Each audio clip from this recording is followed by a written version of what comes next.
introducing myself. I am excited to do that today with you.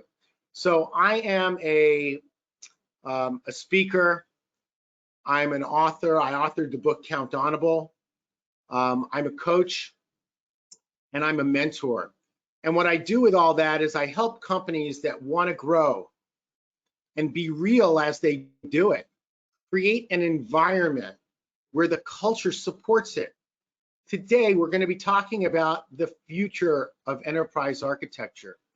And what that means is that you've got to look at not just the technology. You also really need to see about the people and the process. We're really going to take a look at all of those areas today, but we're going to be focusing on some of the areas that I think frustrate people the most. Now, I don't know about you, but when I wrote my book, a lot of my past started showing up, like right there. I was sitting there thinking about the stories of my life that had shaped me and put me in a position where I could talk to executives and CEOs and look at where the technology, where the people, and where the process merge. And what I found was those stories started shaping me from a very early age. In fact, if you look my book up or take a look, and I'll have a chance to share where you can find it in a minute, you'll see like the very first chapter is called Grand Theft Auto. And what I just want you to know about that is it's about a time I stole a car. But more importantly, it's the #1 trigger that I developed in my life. You see, the main thing about communication with people is that we all have triggers, and those triggers show up. They show up in a lot of ways. We're going to get into that in a minute, but I invite you to, feel free to check the book out or go to my website and download that first chapter. And you'll really get like, what is it like to be real with people? And when you're real, what's possible? So we're here today because, like, let's face it, why on earth would you be on an enterprise architecture live event and spend several hours listening to presentations and learning about it if it wasn't something that you loved? Well, the reality is that I love technology, right? And it really does have a huge influence on my life and probably yours, but I know that technology influences everybody that we work with.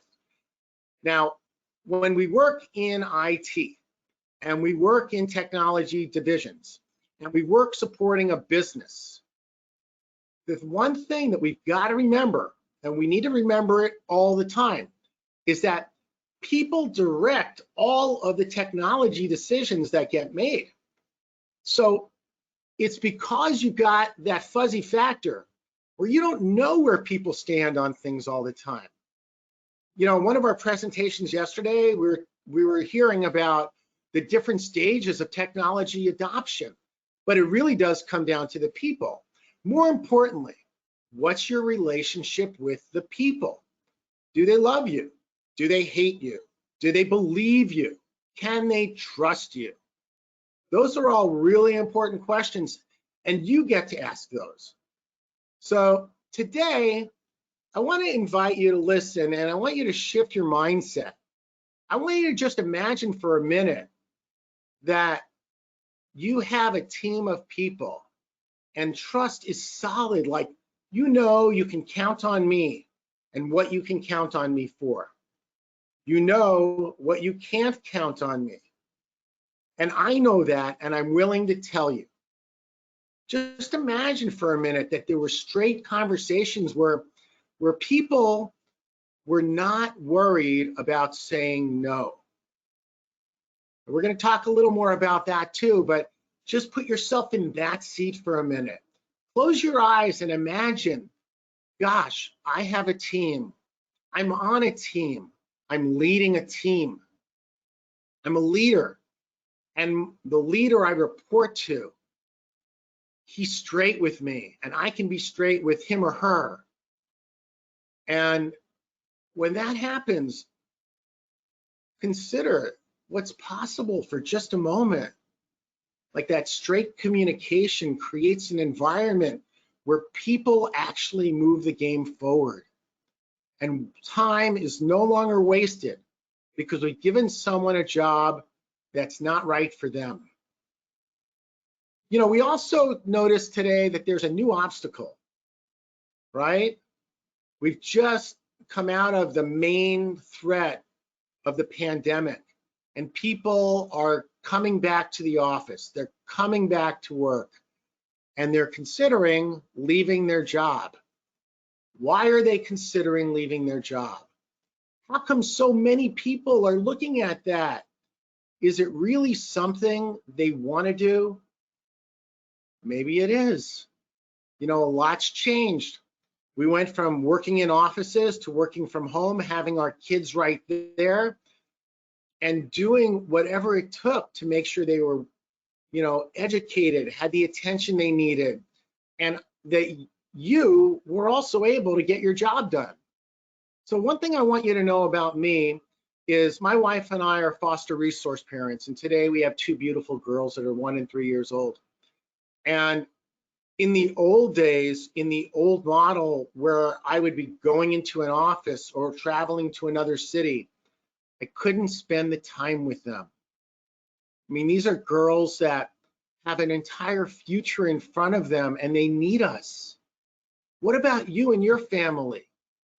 What do they need? What are you there to provide? And are you thinking about resigning?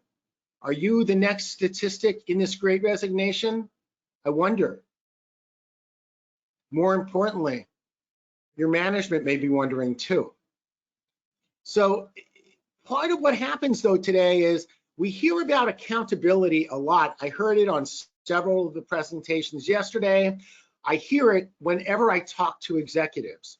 And it doesn't matter whether it's someone in the C-suite, at the VP level, directing a department, they all are pushing accountability. And that push of accountability is being resisted. Listen, the last time your people probably heard the word accountability was, I'm going to guess, last night on the news. And when they heard it, it was because someone was either going to go to jail or there was a politician people didn't like or something. And when that happens, accountability becomes the enemy, not the friend. It doesn't get looked on gracefully. And then what happens is, because there's usually a penalty associated with not being accountable, people will always tell you, okay, sure, I'll do it. And it's their priority as your priority, right? These are platitudes. You know, all they want to do is really tell you, look, you can count on me to show up to the meeting on time. I will be fully engaged. My role is X. I'm really good at that, but I don't want to do the laundry. Listen, whether it's in your personal life or at work, there are things we hate doing. My wife wants me to fold the baby's clothes in tiny little packets that can fit just right in the drawer. I hate it. It's not something I do. I don't do it well, yet she keeps asking me why. And then she tells me that she wants me to be count-onable to do something I hate doing. Oh my gosh, that just took my term, count-onable, and she used it like a weapon against me. Let me tell you, we do that to people all the time. It sets them back. Enterprise architecture is not just about that technology. It's about your relationships with people, your ability to inspire and engage them in getting the work done. And more importantly, knowing who's right for what job today, because that changes over time. You're constantly seeing your people level up their skills. They're constantly thinking about what they want in their future and how do they get there. What are you doing on a daily and weekly basis to ensure you have the right fit between the projects and programs you engage them in and what they're good at, what they love doing, and where their strengths are? Think about that. Think about how you actually have the opportunity to impact that. Because when you tell me, Jeff, I need you to do the laundry, all I'm thinking to myself is, I hate that job. Give that to Shauna. She can do it. She's great at it. It always comes out exactly the way she wants when she does it. And by the way, those of you that were promoted into leadership roles because you were the best at your job, if you're still doing that job for your people because you love it, you're in the wrong role. If you really want to lead, it's about bringing your people up, leveling them up, and looking at them as leaders in their field. There are so many benefits when you do that. I talked about the Great Resignation. Oh my gosh, these are some statistics I found in looking recently at what's happening in IT. I mean, 84% of IT workers under age 30 are considering a change of job. Hey, come on, these are our future leaders and executives. And why are they considering that? Really got to take a look at that. What does their family life look like? What do they want in their life, right? If they're pushing 30, do they have children, right? Are they wanting to spend time there? How is their work-life balance, and how are you identifying ways to support that? 52% of IT workers over 50 are considering a change of jobs. Sure, it's no surprise it's a smaller percentage there. Of course, a lot of those people are starting to think about retirement, right? And being set up for that. And if they're thinking about making a job change over 50, you really got to look at what the environment is that you're creating for them that has them want to bolt. Like, think about your team and the makeup of your team. Overall, 40% globally, according to McKinsey's most recent quarterly report, say they may leave their jobs this year. 40%. Can you afford the turnover, the retraining, the loss of the cultural backbone of your company, all of that key and important information that now the new person's going to have to go searching for? And it's going to take you months to get them up to speed. They're never going to have all of that detail. Isn't it easier to look at how you can shift your environment that creates an environment where they're connected and they love it? Wouldn't it be amazing if I could go home from work and tell my wife and kids what a great day I had, how much I love my job, and have that be the normal conversation, not the one that occurs every once in a while? Because, I mean, let's face it, our norm today is we're always looking for where trust is breaking down. Why do we do that? Well, you know, think about it for a minute. Generally speaking, most businesses talk about being aligned from top to bottom, but the reality is that doesn't work. The systems that are in place to ensure that have a very, very short memory.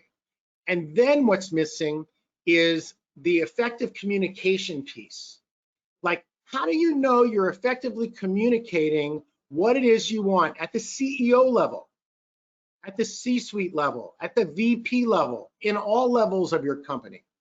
And then how do you ensure that your people are focused and tasked to deliver on all of that?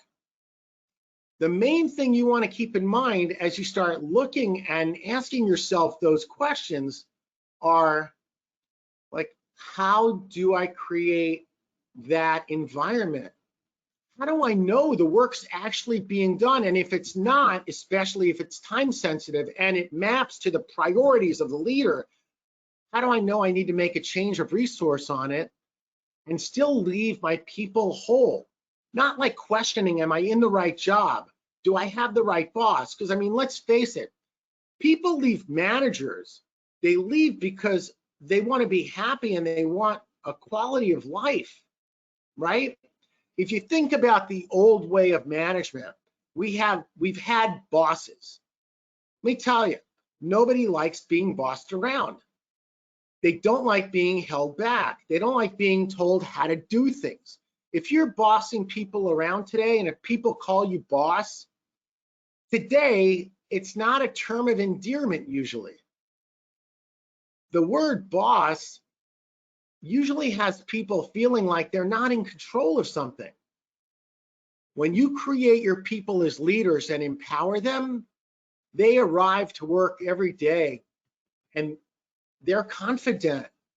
They know that you'll be behind them, and the opportunity for them to learn and grow will be like nothing they've had before. Because you got to remember, managing the old way, it's restrictive, right? When we hold people accountable, gosh, I mean, just think about that for a minute. Holding somebody accountable, it's kind of like you're holding them at gunpoint. Nobody wants to be held at gunpoint.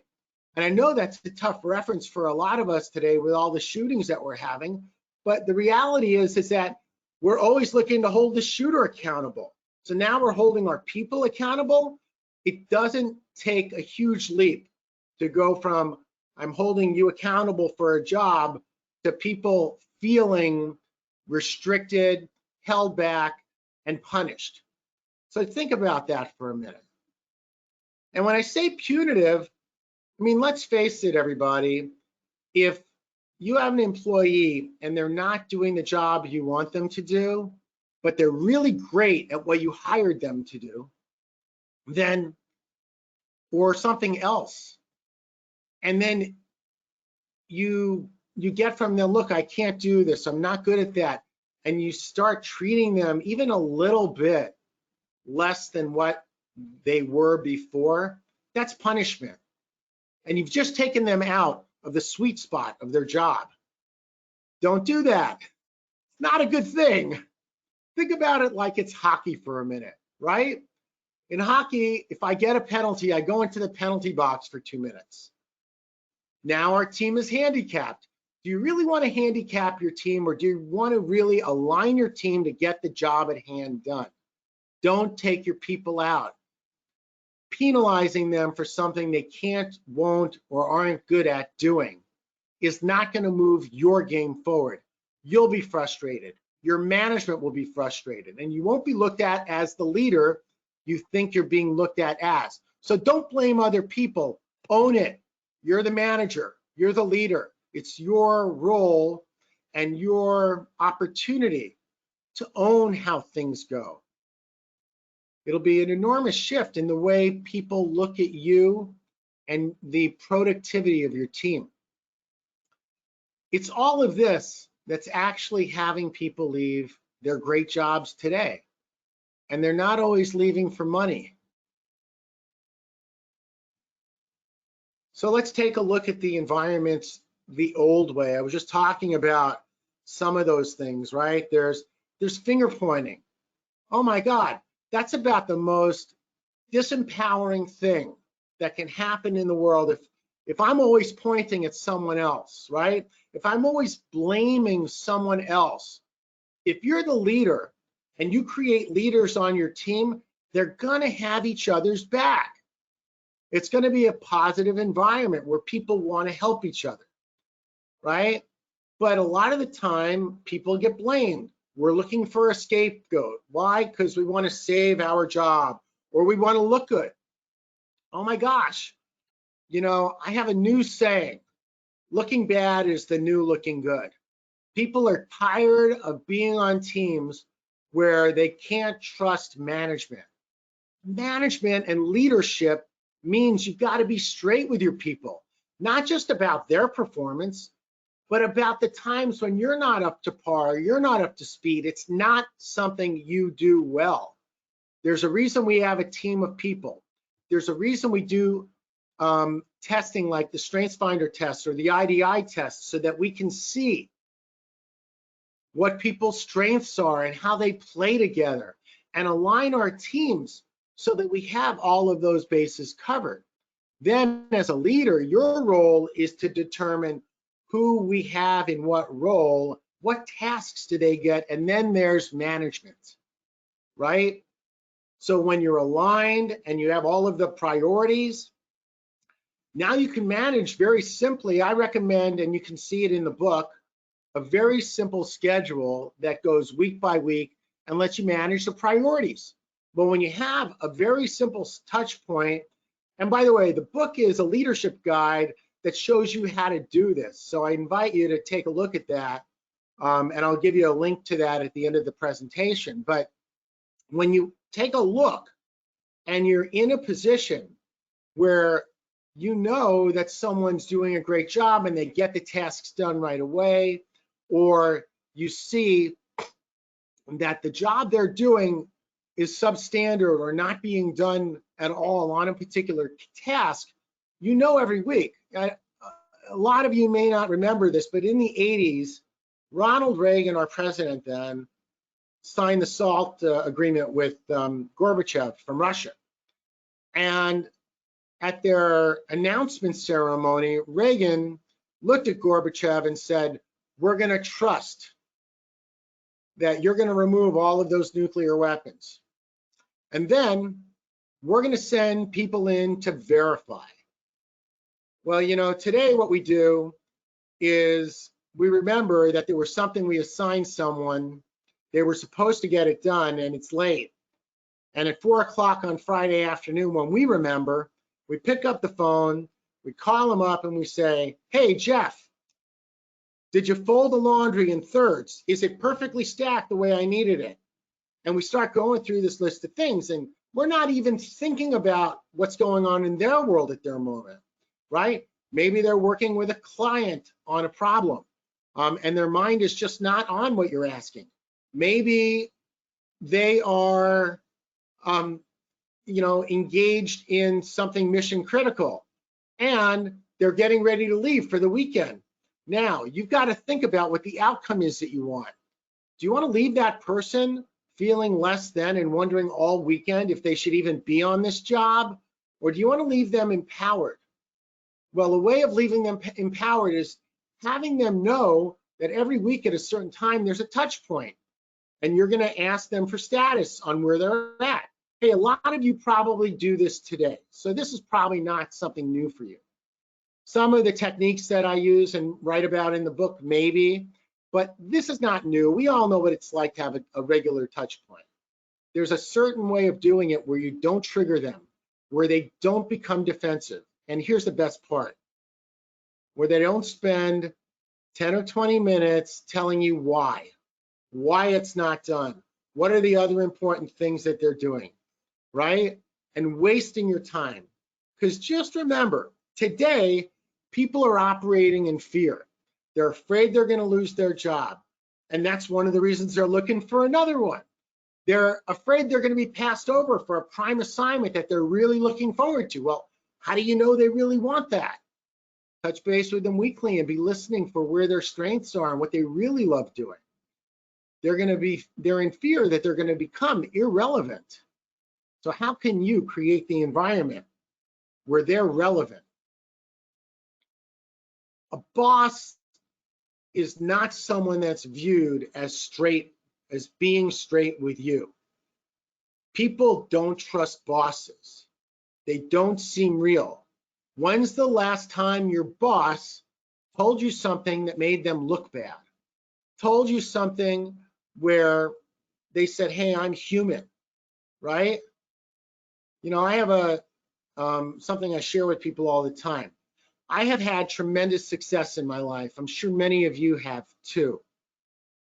But you know, I share a lot more with people about my losses and my failures than I do my successes, because I've learned so much more. And in fact, I write a lot about that in the book, and you'll see every chapter is like 3 or 4 pages long, and each one has a story, either about me and why I'm writing the book, or about different aspects of the Count Honorable method and process, so that as you go down that path, you can understand these are the things where I look good or don't look good, and I'm okay with that. I'm comfortable. And I want you to know what those things are. I want you to know what I did in the aftermath. I want you to know, like when I was on Shark Tank and Kevin O'Leary called me radioactive and said, "You'll never have a bank. You're out." Like, that killed me until Robert Herjavec stood up for me and spent 15 minutes defending me and said, you know, the measure of a man is not how many times you failed, it's how many times you get back up. And to that, I'll be grateful always to Robert. Don't be a boss. Be a leader. Let people see that you're real.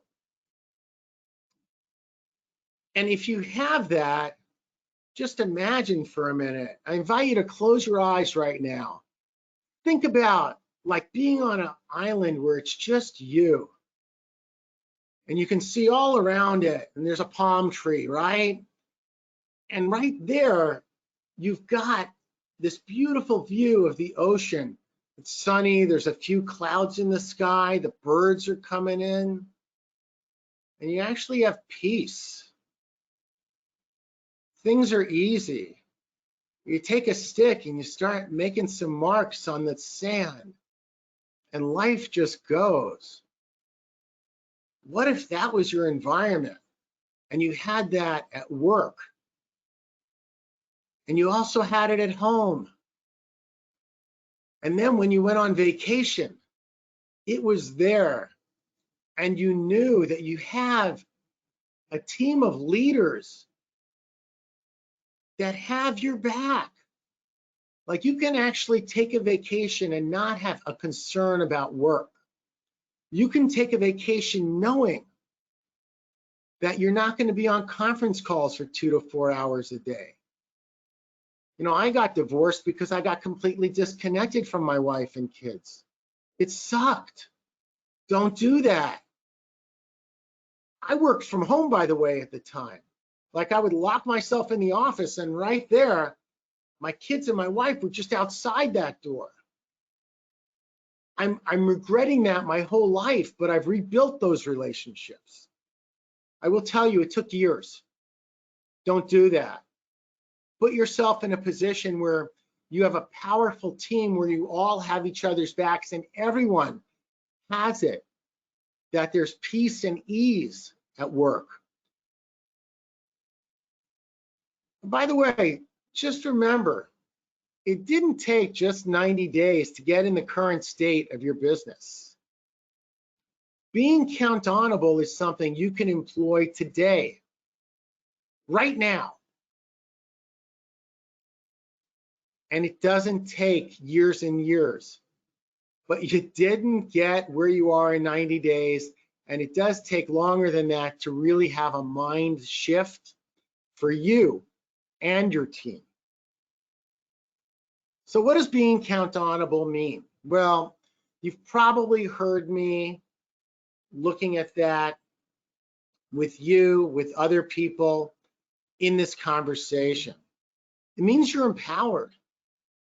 It means you're humble. Well, I remember a time I was really cocky. I had everything going for me. I treated people like crap. And I'm really sorry about that today.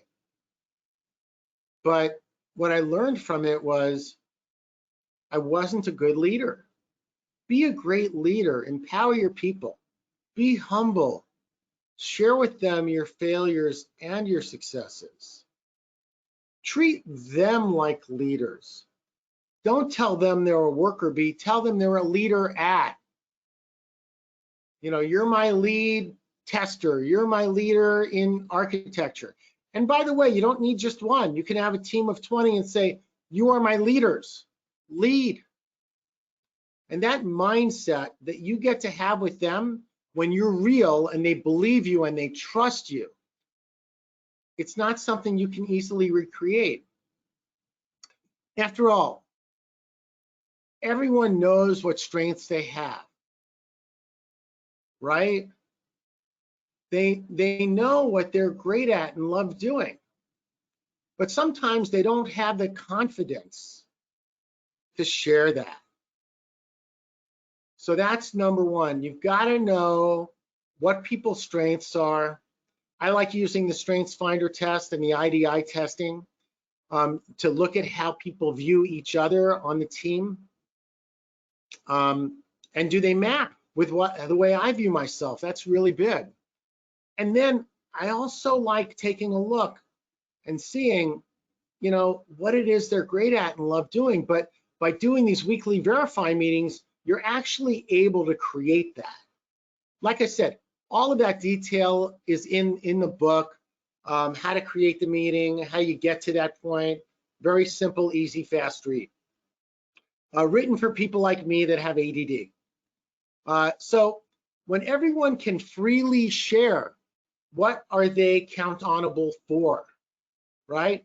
Hey, I said to Imran, you can count on me today to be on time. I promise I will be engaging, and I'll have great content for people. And I said, listen, you cannot count on me for doing the laundry. I can't fold those little pieces of clothes the way you're going to want it. So don't count on me for that. And when I say those things, and I know that I have a great relationship and there's no penalty, like, oh my God, I have some freedom. Wouldn't that be great to have today, some freedom? And, you know, the other thing being count-onable means is that there's alignment, like your CEO and your C-suite of executives are all aligned and they're communicating. And when there's an initiative from the CEO that affects multiple departments, they're in touch. And when they work with you on your game plan and what you have going and what your team is doing, all of those priority actions on the PAL, those items are easy to walk through. And when you have all of that, trust becomes the new foundational value in the organization, and it's no longer just lip service. It's very important that you get that. Lip service is something that we get from a lot of people, and it's not fun, and it's not something that we want. That's why being real with people is so important. So why did I create the count-onable process and method? Well, I believe that people really do want to serve, they want to produce and work from where they have genius. And by the way, you hired them for that genius and you want them to share it. So let's create the environment that pulls that.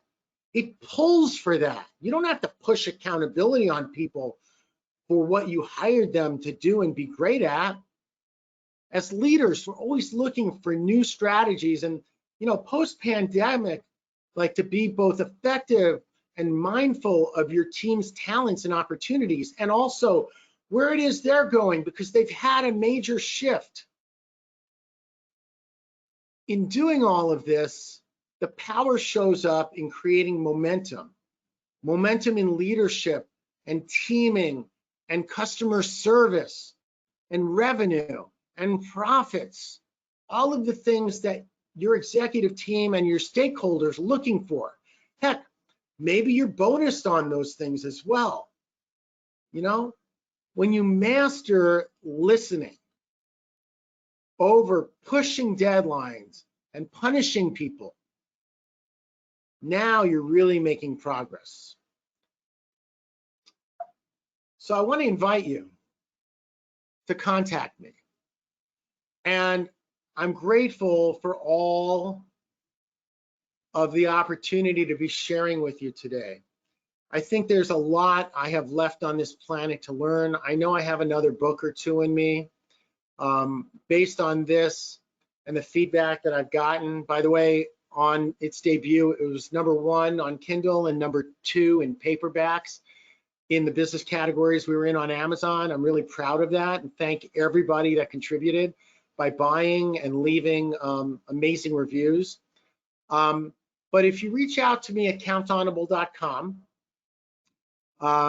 and you know, there's an opportunity where you can have an introduction. We can go one-on-one. I can have an opportunity to hear what's going on in your world, and we can look and see, like, is Count-Onable something that might be interesting for you and your organization to take a look at? You can just click on that code. Also, if you don't want to click on the URL or type it in, and you'll get to me there as well. The one thing I will caution you, a big caution, if you go and search for Jeff Cohen on the internet, I think at last count there were 2,437,642 Jeff Cohens in the world. So you're probably not going to find me that easily. but I am the only one associated with Countable. And I invite you to have a look for that. Come to our website, grab all of the free resources, learn more about the book, or go to Amazon and pick up a copy, share it with your team, and reach out to me. I'd love to have a conversation with you and look at how your organization can be unrivaled in the world, how you can go from the old way of being accountable to this new way of being countable. I'm Jeff Cohen, and it's been such a pleasure. I'm so grateful for Proqis to giving me the opportunity today to share this information. I hope you found it engaging and valuable, and if you did, please let us know. And I'm going to now open the floor up for some questions. So I notice that we had a few, and normally, I like to come in with my own and get the ball rolling, but here's a question that came in. So, why did you choose the word countable? That's a great question. So thanks very much for that. Well, the word countable is something I found totally by accident. In fact, when I registered the URL and did all of the searches, it actually only showed up about 6 times. That's right, there's a word. You can go on Google and find only 6 times, and no one owns the URL. It's interesting. But if you look at the word and you think about accountable versus being countable, it's just a shift of a few letters. But that mindset takes you 180 degrees. Just think about that for a minute. You get to go to a whole new place by being countable. That's great. Thanks for that question. Here's another one. What does it actually take to be a countable organization? So that's a really great question. Thanks for that. What it takes to be a countable organization is commitment. You really have to want to shift and curb the great resignation. Like you have to want to do it today. You can't be saying, oh, that sounds interesting, I'll check it out. No, you've got to be committed to doing that. And you've got to be committed to being coachable. A lot of us want to be right. And in my world and in clients I work with, one of the number one things I work with people on is the 2 choices you've got. Because you can either be right or you can get what you want. Now, if you're being right, think about what that does for other people for a minute. I'm right. I know I'm right. I know that I'm right about being right. But what is the outcome you want? In the book, you'll see 3 frameworks I've got, but the one that brings them together is the trust alignment framework. And the very outside of that framework is the outcome. Most of us communicate from our heart. There are feelings we have.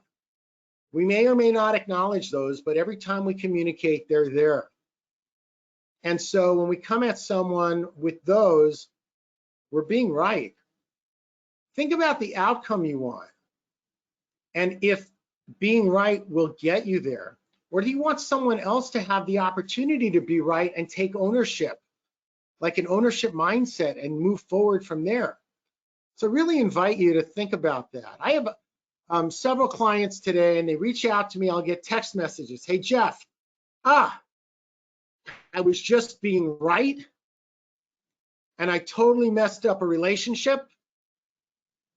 Hey, listen, that happens all the time. When you can acknowledge that and notice it is when you can do something about it. And in 3 minutes, I can often help a client move from their stand on being right to seeing they can clean it up with whoever they were talking with, rebuild a relationship, and let people know this is an area that you care deeply about and you want them to be empowered. So that's a great question. I want to thank you. Hey, I am, like I said, I'm so So grateful to Proqis for having me today. It's such a great organization, and these presentations about enterprise architecture and culture and all of the other topics that they focus on in business for you are very important. And I'm so excited to be able to be a part of it today. And in closing our session this morning, what I want to invite everybody to do is please send us your feedback. Let us know like what worked for you. Was there anything that didn't work for you today in this session? And if you see areas where I can improve, you know, listen, I don't need to be right about it. I'm always looking to ensure that I can bring the best value to you. Tell me. Go to countaudible.com and say, Jeff, you were great and you sucked. And tell me what that was. I'll probably reach out to you and want more information because that's just who I am. So coming up in just a little bit over an hour, we've had a little bit of a change. Our next speaker from Dell is unfortunately on an airplane and not at a place where he can share, but he will be recording his presentation. We promise we will be including it in the email that gets sent out with the link to all of the presentations. We're sorry we're going to miss him here today. I know you're going to be excited to learn about what Dell is doing in the EA space. And in just over an hour, you'll be able to click this very same link that you clicked in order to get here. So please do come back. It'll be in an hour and 15 minutes. Again, my name's Jeff Cohen. I'm with C-Level Roundtable. And I'll just leave you with this one thought today. Stop being just accountable. Be count-onable.